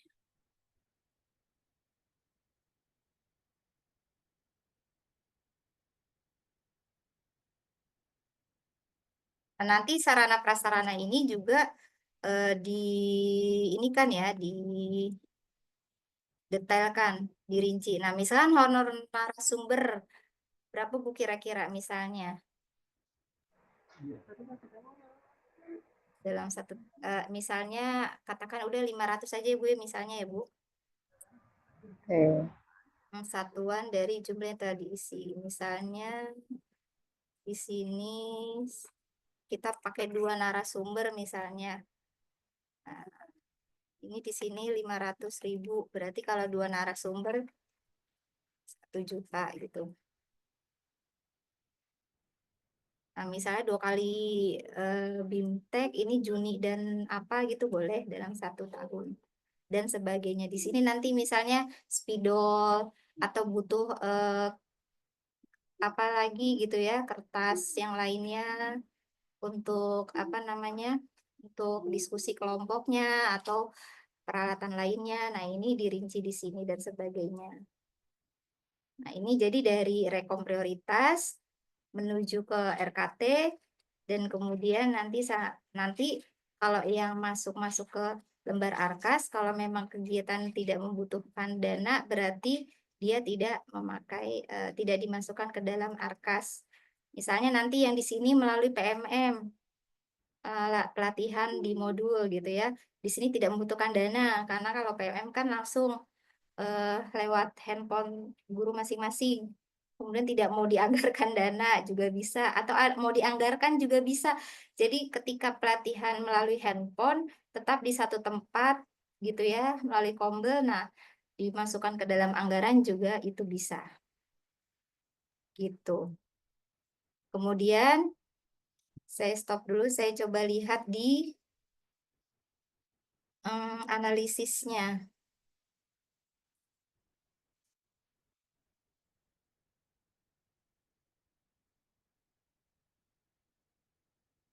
Di sini tadi ini SD belum diganti namanya. Ini sudah saya rekap di SDN Pasir Angin 3. Pasir Angin 03 yang memang ini ya. Nah, ini di sini ada peringkat-peringkatnya. Di sini kekuatannya dilihat dari warna, kemudian kuintil, delta. Nah, nanti sesuai rapor skornya berapa, proporsi capaian, ini saya copas dari rapor, rencana tindak lanjut, kemudian target 2024-2025. Jadi kita lihat. Di 2023 berwarnanya hijau, nah 2024 ini literasinya warnanya merah gitu ya.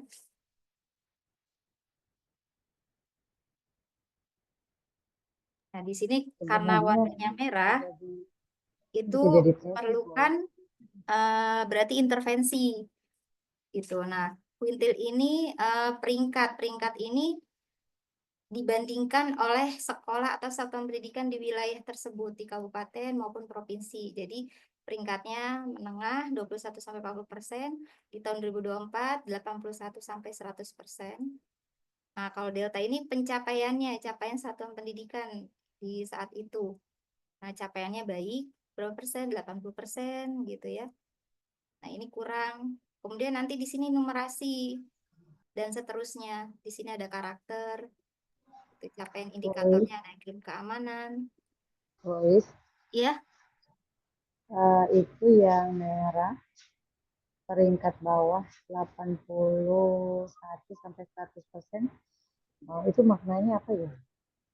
yang ini Bu. Yang 81-100% itu. Ya, kalau kuintil ini perbandingan dari peringkat di wilayah Bu. Kuintil ini. Peringkatnya 81-100%. Kan nanti kalau peringkatnya itu makin ke atas makin bagus, Bu. Nah, tapi dia kan merah ya. Iya. Nih, misalnya tadi saya balik lagi ke rapornya ya. Misalnya literasi. Hasilnya seperti ini tadi. Makanya saya kasih rapor dan analisisnya sama satu sekolah.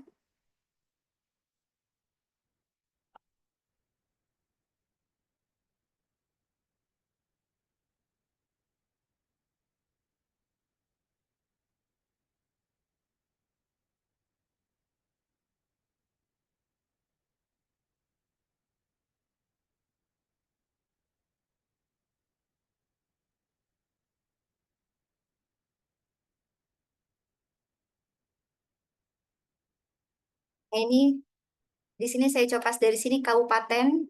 Nah, ini peringkat secara nasionalnya. Nah, berarti dibandingkan dengan tahun lalu ini sangat turun 43,33% gitu. Nah, ini kalau ini kan turunnya sedikit. Ini nilainya sama. Nah, peringkatnya ini 61. Jadi menengah dia, menengah bawah. Yang peringkat, nah ini membaca gini, Bu. Nah, kalau menengah atas ini sekitar 21-40% gitu. Itu jadi bukan persenan yang paling atas itu malah dia baik. Jadi yang bawah itu yang peringkatnya 81-100. Ini yang saya baca di rapor seperti ini, Bu. Gitu, menengah ada atas. kriterianya, Bu? Ada Ada ya Bu? kriteria nggak kalau di nilai ibaratnya gitu ya. Kalau dalam nilai itu kan ada kriteria ya, yang mendapatkan nilai A itu 86 sampai 100 gitu ya. Kalau ini kriteria masuk dia peringkat bawah, menengah, atas ada nggak ya? Nah, kalau di sini kan tidak terlihat ya, kayak 51 ini masuknya ke dalam 61. Jadi ini nanti perbandingannya itu semacam kayak diskalakan gitu, di perbandingan nanti diurut gitu Bu ya. Jadi di wilayah tersebut, jadi nanti tiap wilayahnya berbeda seperti itu Bu, nggak pakai indikator nilainya. Karena ini pas saya perhatikan ini beda-beda ya, gitu Bu. 63 aja nih sekitar 60-an ini. Jadi bukan yang 60, berarti 60%, ini kan 63, di atas 63. Tapi masih kategori 60%. Tapi di sini 66, ini masuknya 61 sampai 80% gitu.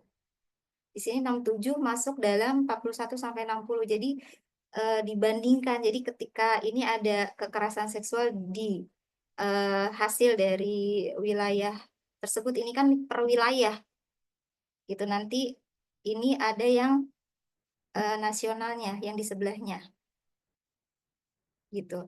Jadi ini ada yang kabupaten kota, yang sebelahnya itu secara nasionalnya gitu. Tapi ini rata-rata sama sih Bu, antara peringkat di wilayah dengan nasional. Begitu Bu. Jadi itu ada peringkat bawah 81 sampai 100%, terus peringkat menengah bawah gitu ya. Menengah 61 dan sampai menengah atas. 80%. Terus peringkat menengah mana tadi? Menengah Rentang. atas Bu. Oh, bukan menengah aja ya. Nah, menengah atas. Ini menengah atas. Menengah atas 21 sampai Nah, 40. di wilayah saya, di rapor yang saya analisis, saya belum menemukan yang, oh peringkat menengah ada nih Bu. Peringkat menengah Ada ya. 1 sampai 60. Nah, menengah Ya. atas itu mulai 21. Nah, berarti kan di atas 20 harusnya ada lagi berarti ya. Peringkat atas Iya, kan. peringkat atas gitu ya. Iya, tapi Jadi di sini eh, jadi peringkat apa tadi? Peringkat menengah bawah, menengah atas, menengah menengah atas, atas itu aja ya. menengah, ya setelah menengah atas, menengah gitu. Berarti satu lagi peringkat atas. Cuma beberapa sekolah saya tidak mendapatkan peringkat atas Oh iya, iya. Itu idealnya yang saya analisis. idealnya Biasanya ya diberikan ini, keterangan ya Bu ya. ya Idealnya Bu, memang biasanya idealnya itu biasanya di bawah bawah tabel itu ada keterangan gitu ya kan. iya di Kayak sini tidak ada. atas itu rentang berapa sampai berapa gitu ya. Iya, karena kalau Hmm. dianalisis dari ini apa? Dari angkanya ini gitu, Hmm. Jadi beda-beda. 52,56 itu masuk rentang gitu ya Bu ya. Iya, Misalnya mana ya? Bentar. Tapi 28,57 itu kan bukan rentang 8, ya kayaknya agak kecil. yang Kan mana Bu? bukan rentang yang sedang tuh Bu. Misalnya yang kolom 37 ya. Yang nomor 37 27. itu yang Iya, 28, 28,57 ya. 57. Tapi kenapa di persentasenya itu dia bukan masuk persentase itu 28,57% kan ya Bu ya? Iya, Tapi kenapa di sini di keterangan apa haknya itu dia masuk kategori 81 sampai 100% ya?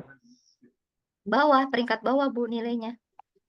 Oh, maksud saya tuh kirain 28,57 itu ya rentang-rentang 21 sampai 40% tadi gitu kan Bu? Enggak, bukan berarti.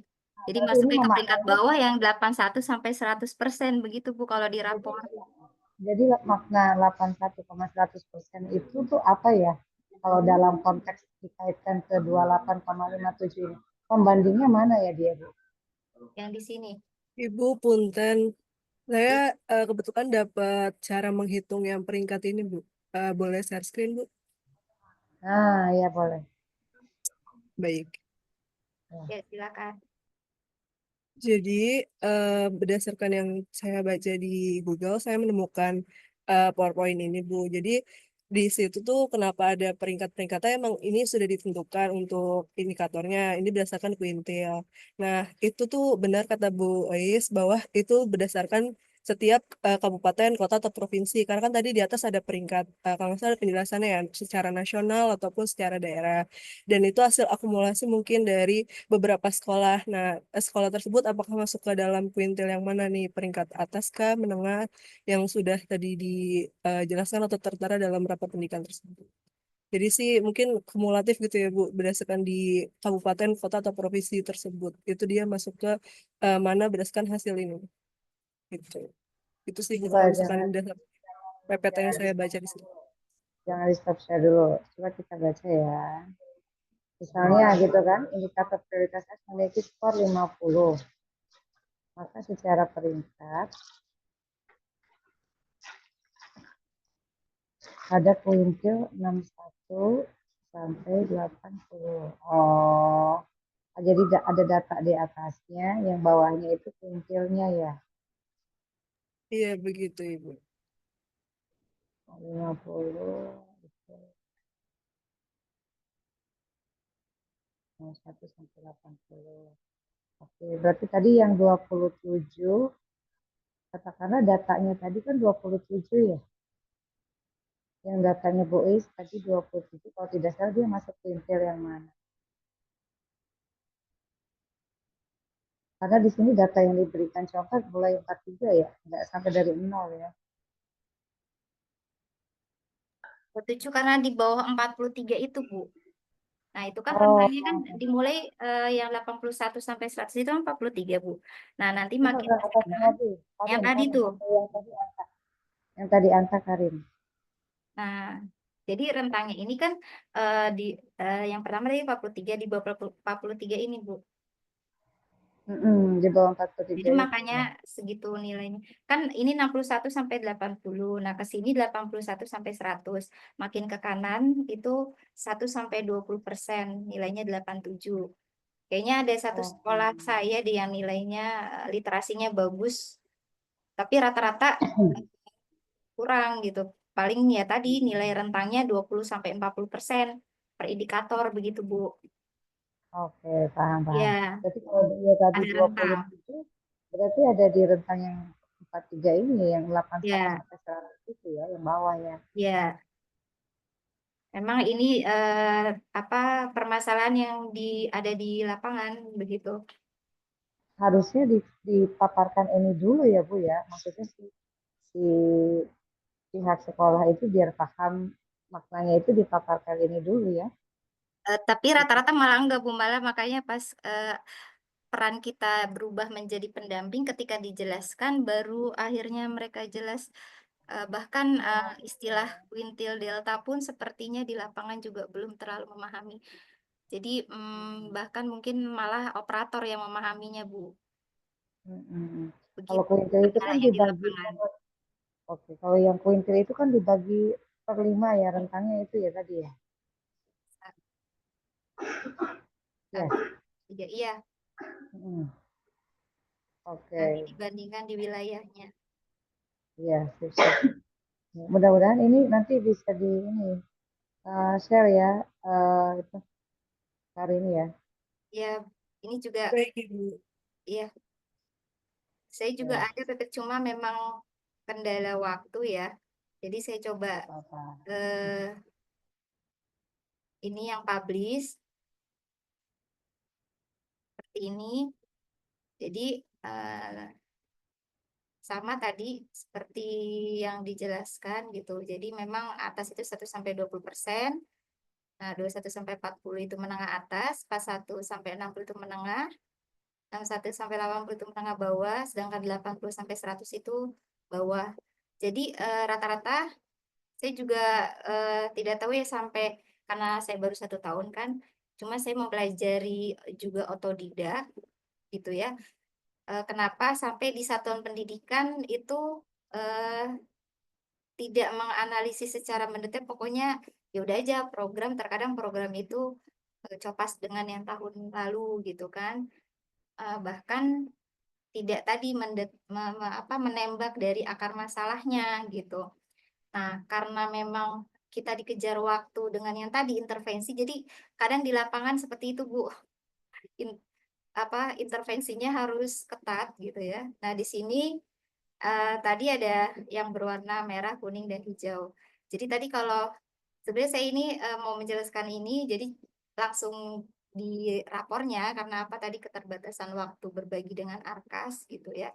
Makanya hanya singkat. Nah, jadi saya langsung praktekkan di RKT dan RKS-nya bagaimana menurunkan dari identifikasi akan masalah, merefleksikan itu dengan menganalisis, yang kemudian dibenahinya dengan melakukan perencanaan di program kegiatan seperti itu. Seperti Ya, itu. Jadi ini nanti kalau yang mungkin tadi siapa namanya punya boleh di-share ke teman-temannya. Sama kok ini yang saya punya gitu ya. Dan ini dashboardnya teman-teman bisa lihat di linknya Kemdikbud gitu ya. Jadi buku panduannya juga bisa diunduh. Ada buku saku cara melakukan, terus ada buku saku mengapa PBD itu dilakukan seperti itu. Jadi kalau ini nanti lama. kalau yang delta itu gimana Bu tadi? Apa Bu? Yang delta? Yang delta pencapaian di tahun itu Bu. Jadi kan pencapaiannya di tahun berjalan. Di sini ada penjelasannya tidak ya? Kayaknya tidak ada kalau di sini Bu.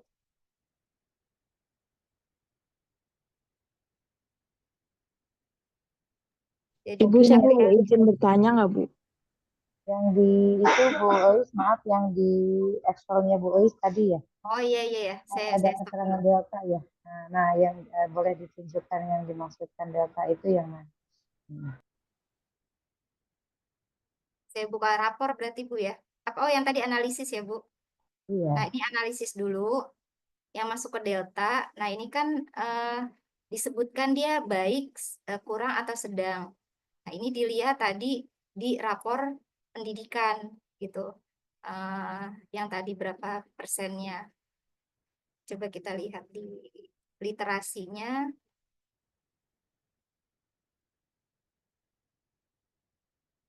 di rapornya.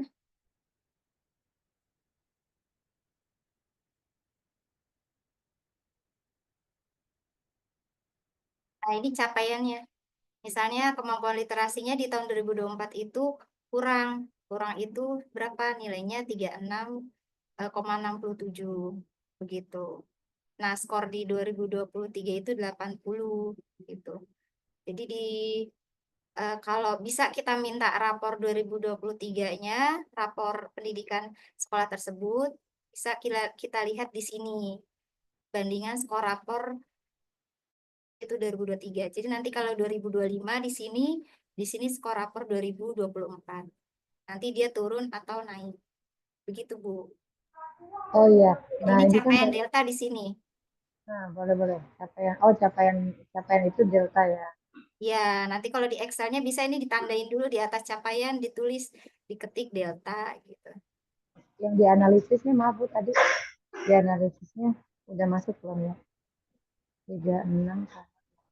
Nah, yang dianalisis ini.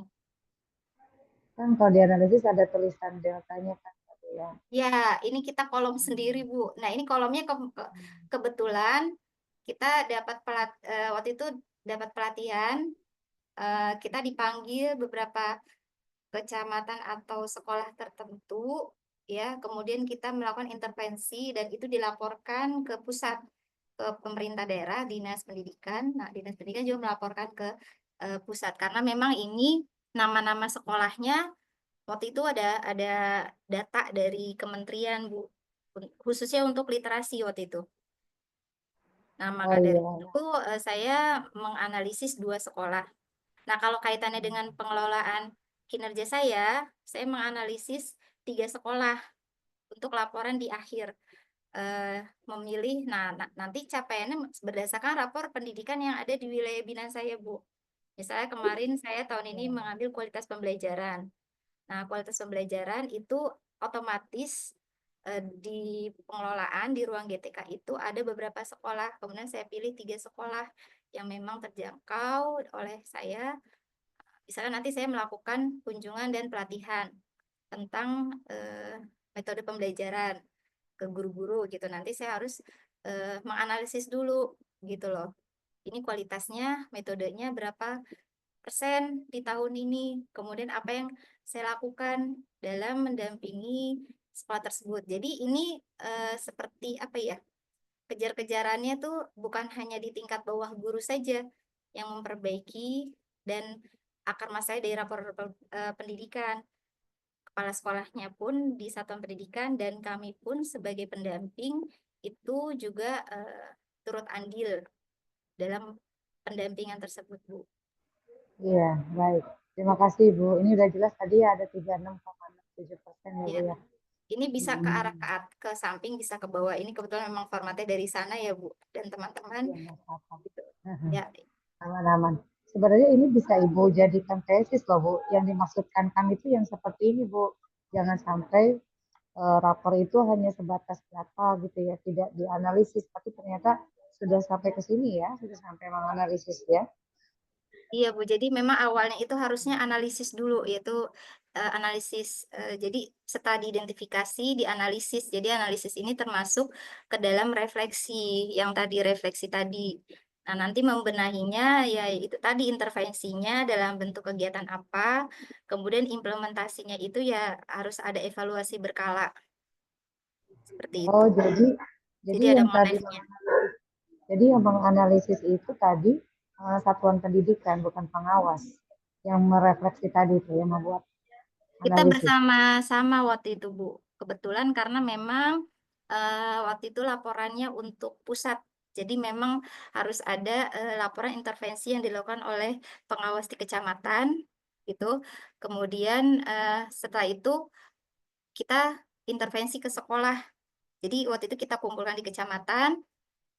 Kemudian setelah di kecamatan, kita intervensi kunjungan ke sekolah masing-masing. Kita lihat betul nggak programnya berjalan. Nah, nanti hasilnya itu akan dilihat di rapor 2025. Gitu. Kebetulan kalau Pasir Angin ini belum kasih rapor ke saya, tapi yang satu Darul Mukorobin kemarin laporannya sudah baik. Terus programnya itu ada pojok baca, kemudian literasi, kemudian ada public speaking. Jadi siswa itu disuruh untuk seperti pidato itu di depan, baik itu temanya tema biasa gitu maupun yang keislaman karena memang kan sekolahnya SDIT gitu. Siap, siap. Terima kasih, Ibu. Ya, terima kasih Jadi kembali. ada Najwa kayak Bu, gitu. saya mau nanya, Bu. Sebelumnya mohon maaf saya masih on off off cam. Jadi saya mau nanya, Bu. Menurut Ibu ada nggak sih, Bu, jenis data yang paling krusial gitu, Bu? Yang paling apa ya? Menurut Ibu tuh agak rumit gitu, Bu. Agak krusial dalam mendukung pengambilan keputusan gitu, Bu. Jadi biar apa ya? Biar suatu keputusan itu tuh nggak salah gitu, Bu, dan itu tuh efektif gitu, Bu, untuk apa ya? Untuk dilaksanakan. Kira-kira begitu, Bu, pertanyaan saya. Terima kasih. Najwa kelas apa Najwa? Kelas A atau kelas C? Saya kelas A, Bu Desi. Tolong di remind ya. Baik, Bu Desi.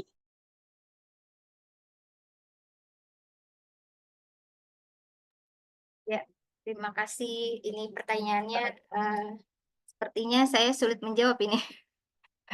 Kalau pengambilan keputusan kan memang ranahnya kalau di satuan pendidikan memang kepala sekolah ya. Nah, kalau melihat rapor pendidikan, data-data yang tadi ya paling dilihat dari indikator-indikator yang ada di rapor pendidikan datanya itu. Walaupun kalau untuk pengambilan keputusan, kalau di lapangan di satuan pendidikan ya untuk nyatanya selain rapor pendidikan itu kan data-data lainnya, misalnya data siswa gitu ya. Eh, Kemudian data-data sarana prasarana yang ada di sekolah tersebut gitu. Nah, siswa aja berkaitan dengan kehadiran, dengan pencapaian prestasi, terkadang itu kehilangan jejak. Yang artinya sekolah ada yang apa namanya mengumpulkan data, ada yang tidak gitu. Tetapi di tahun berjalan ini Dinas Pendidikan cukup serius ya, sangat serius dengan satu pengumpulan data dari siswa yang putus sekolah gitu, ataupun siswa yang masuk sekolah, terutama di tingkat dasar SD berapa gitu ya. Jangan sampai ada siswa SD yang tidak sekolah karena daerah dengan kota itu kan berbeda. Kota itu sekolahnya banyak, kemudian di perkotaan. Sedangkan yang sulitnya nih, kalau dalam pengambilan keputusan itu misalnya di ranah PPDB penerimaan yang sekarang sistem penerimaan siswa baru. Nah, itu sangat sulitnya itu kita sekolah padahal sudah banyak, kita 1.800-an, tetapi ada yang di wilayah pedesaan itu sangat pedesaan, yang sangat jauh dari sarana prasarana ya, internet juga tidak, tapi kita harus online gitu kan. Nah, tahun ini kita mencoba kemarin dapat bocorannya mana yang bisa di-online-kan, mana yang bisa di-offline-kan gitu. Karena ternyata budaya di SD dan SMP itu sangat berbeda. Jadi ini nanti kaitannya lagi kan kalau kita mengadakan AN, nah itu kan butuh sarana prasarana, digitalisasi, internet gitu ya. Nah, ada satu daerah yang sampai ke gunung gitu, yang naik dulu, terus di satu tempat, pinjam tempat untuk melaksanakan AN itu di kami ada, tidak seperti di kota. Itu sangat krusial bagi kami di tingkat dasar ya, yang melaksanakan di tingkat dasar, berbeda dengan di SMP yang menengah gitu. Karena kan kalau di kami di kabupaten gitu, di dinas kabupaten itu kami PAUD SD sampai SMP gitu. Kalau untuk wilayah SMA, SMK itu tanggung jawabnya provinsi gitu. Yang disebut KCD kalau di sini. Nah, kemudian selain data-data tadi, data siswa ya. Kemudian ini selain rapor pendidikan ya, nanti berkaitan dengan rapor pendidikan. Kemudian data siswa yang putus sekolah. Nah, ini sempat kehilangan jejak sampai tahun ini. Kemarin Dinas Pendidikan meminta berapa siswa yang melanjutkan ke SMP. Jadi dari mulai negeri berapa, swasta berapa gitu, yang putus sekolah berapa gitu. Nah, kemudian kalau ditelusuri di bawah pun sampai ke siswa berprestasi, ya mereka pokoknya kalau udah dapat ya dapat aja, piala dikumpulkan. Ternyata ada beberapa sekolah yang tidak mengumpulkan data siswa berprestasi tersebut gitu. Bahkan ada yang tidak apa namanya, beberapa yang ya udahlah nanti aja gitu, dimasukkan ke dalam Dapodik. Itu kaitannya dengan apa? Ya tadi ketika menyambung dengan pertanyaan yang sebelumnya ke Pak Asep tadi, yang kaitannya dengan bos kinerja, itu kan dalam pengambilan keputusan untuk hal sekolah tersebut berhak mendapatkan bos kinerja itu terkait dengan prestasi. Nah, itu contoh gini, prestasi tingkat nasional rata-rata ya yang memang mendapat bos kinerja. Katakan siswa tersebut di SD kelas 6, kemudian didaftarkan prestasi juara 1 pidato tingkat nasional. Nah, siswa ini lulus kemudian ke SMP. Nah, yang mendapatkan bos kinerja ini bukan SMP si siswa tersebut masuk, yang baru bukan, tetapi yang lama, jadi tidak mengikuti siswa gitu. Kalau bos kinerja. Nah, makanya di sini saya menekankan kepada satuan pendidikan untuk terkadang kehilangan jejak. Kehilangan jejaknya apa? Siswa ada yang mengikuti tingkat nasional secara online gitu, atau di luar sekolah, tapi tidak melaporkan ke sekolah. Nah, itu sebenarnya akan berdampak kalau kita daftarkan, kita cantumkan, itu berdampak sangat baik kepada sekolah tersebut gitu. yang memang tadi bantuan bos kinerja, kan bos kinerja itu tadi salah satunya sekolah penggerak. Sekolah penggerak itu kan memang menerapkan kurikulum merdeka berbasis digital, ya kan? Yang dulunya itu misalnya yang sebelumnya ada RSBI kan dihapus. Kemudian ada yang kalau di pusat itu nilai nilai UN-nya waktu itu ya, nilai UN-nya sekolah itu terbaik, itu pun mendapat bus kinerja gitu. Salah satunya. Kemudian yang kedua itu bus kinerja tentang bagaimana sekolah tersebut mendapatkan prestasi. Makanya harus didata gitu. Bagaimana sekolah, tapi khususnya nanti yang tingkat nasional ya.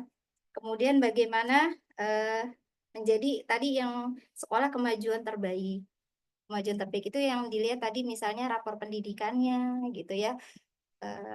Nilainya baik, tidak turun. Nah, itu pun bisa mendapatkan bos kinerja. Memang di situ tidak disebutkan, oh rapor pendidikannya baik, tidak, tetapi yang memang kemajuannya terbaik gitu. Nah, jadi data-data tersebut yang memang cukup krusial ya untuk kalau di satuan pendidikan, untuk bagaimana sih langkah ke depannya untuk kemajuan sekolah tersebut. Seperti itu yang bisa saya jawab ya, Kak Najwa. Dari tadi Kak Najwa juga ya, yang lain? Baik, terima kasih Ibu, Yang sangat lain membantu. diskusi ya. Diskusi. Jadi di lapangan ini sebenarnya banyak permasalahan yang memang terkadang kalau dilihat dari luar, saya pun kalau belum ada di dalamnya itu masih melihat secara apa ya, oh masa sih dengan adanya bantuan bos gitu ya, kok sekolah begini-begini saja gitu.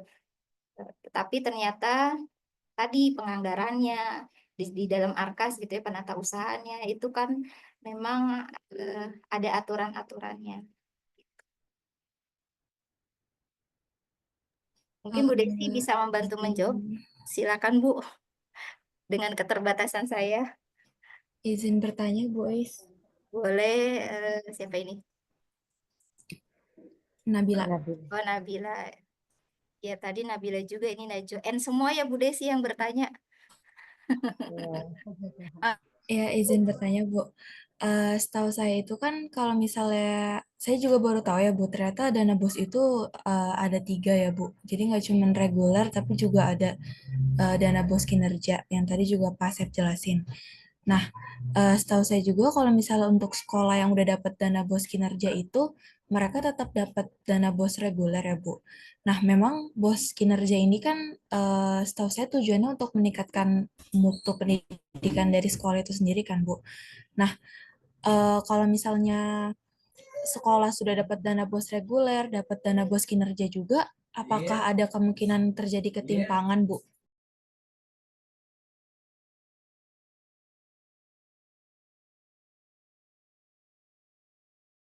Ya, jadi gini, kan itu dua hal yang tadi berbeda ya. Yang dijelaskan Pak Asep, saya pun tadi baru melihat Arkas gitu. Tapi kalau untuk namanya hal-hal tersebut, ya kemungkinan iya gitu. Tapi kembali lagi kan tadi tujuan, kemudian mekanismenya yang dijelaskan oleh Pak Asep itu ya, itu berbeda gitu kan. Jadi bagaimana penyalurannya gitu, kemudian bagaimana pelaporannya gitu, itu masing-masing tadi kan ada sheet-sheetnya tuh tadi.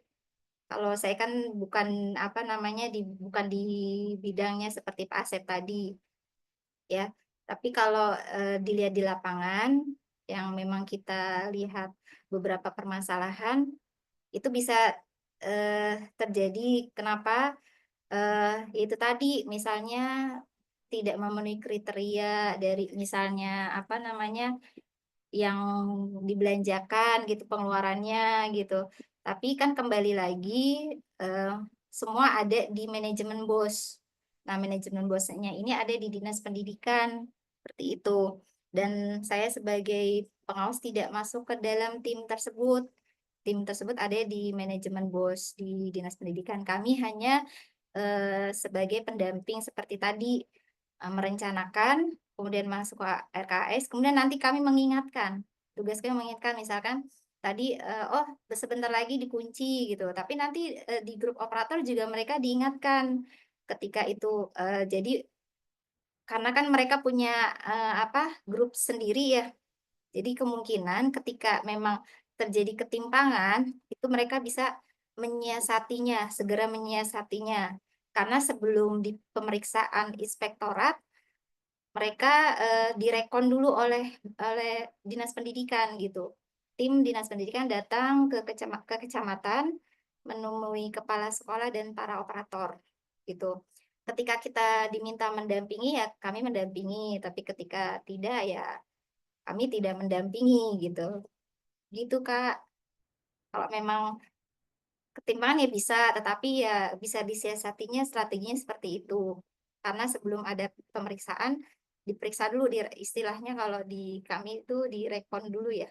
Jadi nanti dikumpulkan bukti-buktinya, eh, mana yang memang dianggarkan yang menjadi pengeluaran gitu, dirapihkan, kemudian nanti diperiksa oleh manajemen BOS gitu. Kebetulan di sini manajer BOS-nya nanti bagiannya masing-masing yang ke kecamatan dibagi-bagi timnya oleh Dinas Pendidikan. Begitu, Dinas Pendidikan atau kota. Begitu, Kak. Makanya artinya pergeseran dan perubahan tadi yang disebut itu jadi ada strateginya gitu mereka. Contoh, kita diingatkan jangan sampai pergeseran itu lebih dari 2 kali. Kami pun hanya mengingatkan gitu. Nah, nanti prakteknya ya para operator dan kepala sekolah. Jadi pergeseran itu dibolehkan, tadi kan disebutkan di bulan-bulan tertentu gitu. Contoh pergeseran tadi misalnya untuk apa namanya? Untuk kegiatan apa nih? Kan kalau rapor pendidikan itu di Maret, sedangkan Januari itu mereka sudah mengikuti rapor yang sebelumnya. Nah, oh ternyata di 2025 ini rapornya adalah numerasi, bukan literasi. Maka sekolah tersebut mengadakan pergeseran. Nah, pergeseran itulah yang di bulan ini nih, di bulan Mei, Juni, dan seterusnya gitu. Kan dibuka Maret tadi kata Pak Asep ya. Nah, misalnya kegiatan numerasinya ngapain nih sekolah, mengadakan pelatihan apa tentang geometri misalnya. Guru-gurunya dilatih. Jadi kaitannya memang itu hasil dari AN-nya siswa. Nah, nanti selain kegiatan yang melibatkan siswa, pelibatan siswa itu misalnya literasi tadi ada apa namanya public speaking yang dilakukan oleh siswa, membaca katakan 20 menit gitu ya. Tapi guru-gurunya pun perlu dilatih gitu. Jadi bukan hanya siswanya, bukan berarti yang dites itu hasilnya adalah siswa, tapi gurunya diabaikan karena kan itu nanti kaitannya dengan kualitas, ada di indikator kualitas pembelajaran gitu nanti kaitannya. Dan kaitannya juga di kepemimpinan. Jadi makanya kalau di pengelolaan kinerja kepala sekolah, rata-rata mereka pertama di semester awal kalau yang tahun lalu, mereka memperbaiki visi misi sekolahnya dulu gitu. Kemudian rata-rata melakukan refleksi yang terkait dengan indikator rapor pendidikan tadi gitu. Kalau sekarang beda lagi untuk ininya pengelolaan kinerjanya kepala sekolah. Teman-teman mau tahu gimana ini apa penilaian observasi kinerja kepala sekolah? Coba saya udah buka belum ya? Baik, terima kasih Bu Is. Ya, sama-sama. Iya, boleh ada lagi? Di sini.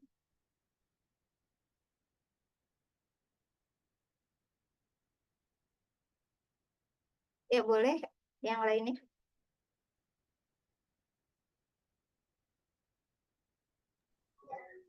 Sepertinya sudah Bu Ais. Oh iya, Tidak tapi ada jam lagi. 11 ya, Bu. Iya, 5 menit lagi sudah. Ya, semoga memang ini tidak puas, jadi teman-teman bisa menggali lebih dalam ya, Bu. Karena memang Betul. ini terus berjalan, jadi nanti ketentuan tentang rapor, bagaimana ketentuan, sekarang ini BOSP 2025 pun sudah mulai berubah lagi gitu. Saya pun baru dapat peraturannya dan belum dianalisa seperti itu. Jadi patokannya nanti panduannya BOSP 2025. Katakan yang sebelumnya misalnya transport itu tidak diperbolehkan, nah di sini boleh atau tidak gitu. Begitu teman-teman, dan Bu Desi mohon maaf segala kekurangannya. Insyaallah. Terima kasih banyak, Bu Zidan. Nah, kita dokumentasi dulu sebelum diakhiri ya. Oh iya Bu, baik. Salam diarah. Yuk teman-teman yang mau on cam boleh kita dokumentasi dulu.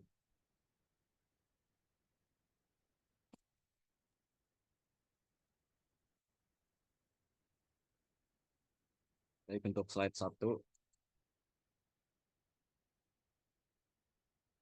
1, 2, 3. Untuk slide 2.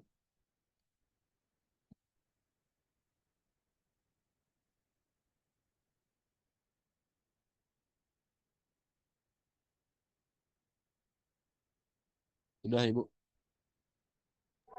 Baik, silakan ditutup Zidan. Baik, alhamdulillah teman-teman, kita sudah sampai di akhir pertemuan praktisi mengajar hari ini. Saya mewakili kelas ingin menyampaikan terima kasih yang sebesar-besarnya kepada Ibu Ais yang selama 3 pertemuan sudah berbagi ilmu dan pengalaman yang sangat berharga bagi kami teman-teman mahasiswa.